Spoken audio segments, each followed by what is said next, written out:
તો એ ડંકો નક્કી કરવો હોય ને તો એકવાર સદગુરુનું સાનિધ્ય,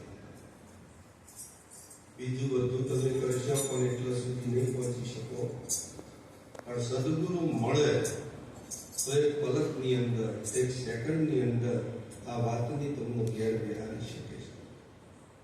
આટલું તાત્પર્ય સદગુરુ. એક દરબારની અંદર સંત મેળાવડો થયો. એમાં કોકે એમ કીધું કે એક જ્ઞાની પુરુષને લેતા આવો.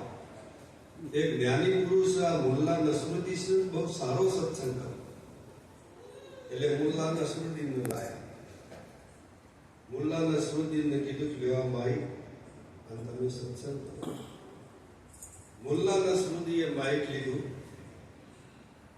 અને કીધું કે હું શું બોલવાનો છું એ તમને ખબર? એટલે ઘણા કી ના અમને એ ખબર નથી. તો કી મારું કરવા કેવું સાહેબ નીકળ્યા બાઇક મેળી તો હું જે બોલવાનો એ તમને ખબર નથી તો સત્સંગ કરવાની કોઈ જરૂર નથી.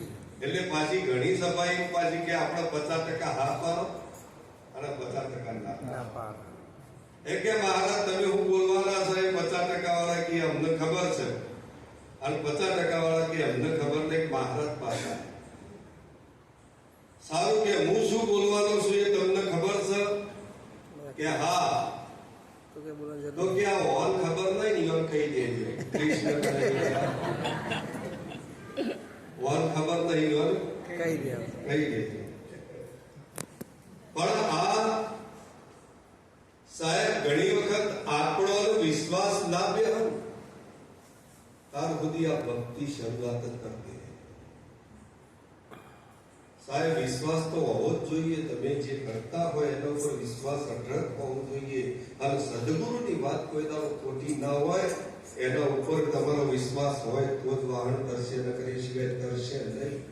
અને સદગુરુ મહારાજનો કોઈ દાડો સંશય કરવાનો આવતો નથી. અને જો સંશય કર્યા તો તમે મરી ગયા એટલું સમજી લેવાનું. તમારું નામ નિશાન નહીં દે.